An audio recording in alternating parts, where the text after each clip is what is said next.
Unlikely as it may seem, this is a field of dreams. That's because this composting operation in Santa Maria represents a sea change in the management of waste in our city. For 3 years now, this facility has been turning food scraps from Santa Barbara restaurants into rich soil amendment for local farmers and landscapers.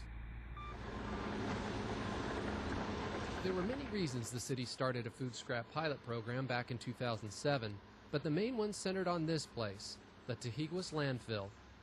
The county's Tahiguas landfill has about 10 to 15 years of permitted capacity left, and the city of Santa Barbara itself is sending about 25 to 30,000 tons a year of food scraps and similarly biodegradable materials to the landfill.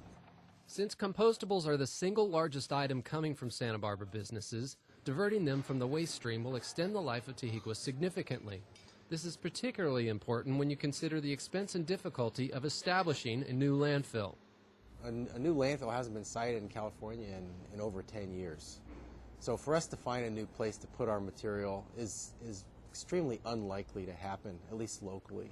That means when Tahiguas is full, Santa Barbara will most likely have to ship its trash far away, increasing costs and pollution along the way. Keeping compostables out of the landfill serves another purpose, reducing greenhouse gas emissions. Food scraps break down quickly in landfills and produce large amounts of methane and other polluting gases.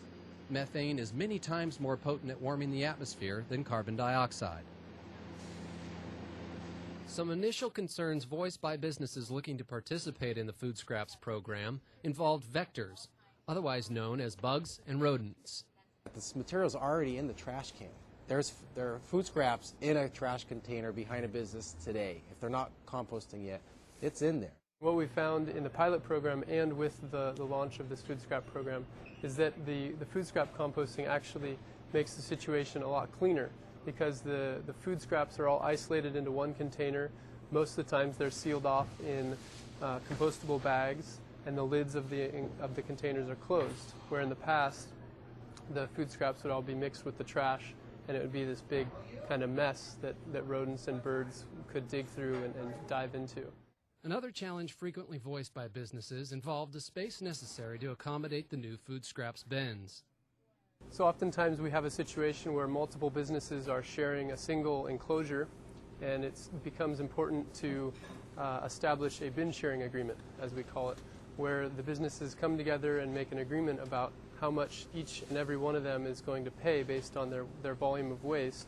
A lot of times they already have that agreement, and then we come in and help them all save money by increasing recycling and by implementing composting. After the initial success of the pilot program, local businesses began to line up to participate. We got so much stuff that was going into the trash that was so clearly a compostable food scrap item that just seemed like a perfect idea for us.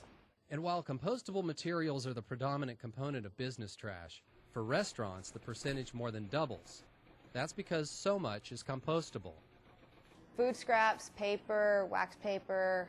Orange peels, banana peels. Meat and bones and compostable containers and things. Quite a huge percentage of the waste stream is compostable material. Just to give you an idea of the volume, we had 4 64-gallon carts for trash in behind this store, and those 4 carts were picked up 4 times a week, so 16 carts of trash a week. We now have 1 trash cart picked up once a week. So we've gone from 16 down to 1, and essentially the rest of that has gone to food scraps. And restaurants and businesses aren't the only ones getting in on the food scrap program. We have institutions, a couple of large institutions like Santa Barbara City College and Cottage, ice cream shops, coffee shops. There are even some local offices that are composting, just like a law firm that wants to do something with their food scraps out of their break room. Schools are also fertile ground for the food scraps program. The kids are great with it. They get it right away. And the kitchen staff likes it because they don't want to see things thrown away. So it just becomes a part of their process. To ease the transition to the food scraps program, environmental services staff meet with prospective participants and guide them through the entire process. They came out and did an analysis of our waste stream, which was really critical. So they helped us get the right size containers. They helped us with education. They came out and did presentations for our staff. And had we not had that support, I don't think we could have rolled it out as smoothly as we did. The owners of the local McDonald's franchise chose to participate in the Foodscraps program for environmental reasons. The result was more than a clear conscience. It's teaching me, at a personal level, how to take care of the environment, which, like you hear about green and taking care of the planet, but it's just like our lives are so busy with kids and work, you just don't really take the time to really, look into it. But working with the city and doing this program has really opened up my eyes and how easy it is to really take care of the planet. And you can go to any of my employees and they'll tell you they'll never thought about recycling in their lives, a lot of them, and now they do. That type of change doesn't come without a lot of hands-on support. Somebody from the city came in the restaurant, actually trained us. Her name is Gracie. She did an amazing job. I mean, she was here like that day for a few hours working with myself and my management team and everybody else, my crew. And then she came back like the next day and the next day. She was coming back at least every other day to check on us. And then right after that, she would just show up like on a Saturday morning. Hey guys, how you doing? Can I walk in the back? And she will go through the trash and pull stuff out of the trash. It's like, oh, this doesn't go here. This doesn't go here. It was just, she was really good. She helped out a lot. When it comes down to it, though, most businesses don't change behavior unless it positively affects the bottom line, something Environmental Services understood from the beginning. We had to make the incentive greater, make it more attractive financially for businesses to want to divert more material. So what we landed on in conjunction with our haulers, or meeting with our haulers on a regular basis, was 15% the cost of trash. And it's really, it's going gangbusters. We were astounded when we first found out how affordable it was to have the food scraps pickup, the recycling pickup. It's the economical and financially right thing to do. It's $100 less a month right now. Yeah. You guys happy about that? Of course we are. I should get a raise, huh? We're going to save about $7,000 a year in this store alone. And the way the fees are structured, the more you reduce your trash and increase recycling, the more you save. If we can reach 66% diversion, the district will save about $85,000 in general fund money.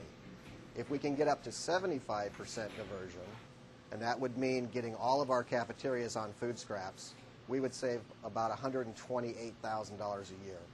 And that's very significant, particularly now when the budget is so squeezed. The end of the road for food scraps isn't really an end, but rather a beginning of a new cycle. By utilizing food scraps compost, local farmers and landscapers reduce water and pesticide use while increasing plant health and vitality. From city businesses to country farms, the City of Santa Barbara's food scrap composting program is a huge success. It represents a crossroads where environmental need meets business opportunity, where the public good meets private gain. I think eventually we want all of our restaurants to do the same thing, and I think when we do, we will make an impact. I mean, it's been amazing how smoothly it's gone, how easily it's gone, the savings, the convenience of it. It's just been a turnkey situation, and that the city involvement working with us, it's been phenomenal. It really has been. In our mind, it's like the perfect marriage of local government and business. Sometimes those can be at odds. But in this instance, it's the two of us working together for a common goal that is clearly just a win-win. So yeah, I would definitely recommend it to any business in town. It's very easy. If you would like more information or to sign your business up for the Food Scraps program, call the Environmental Services Division at 564-5631.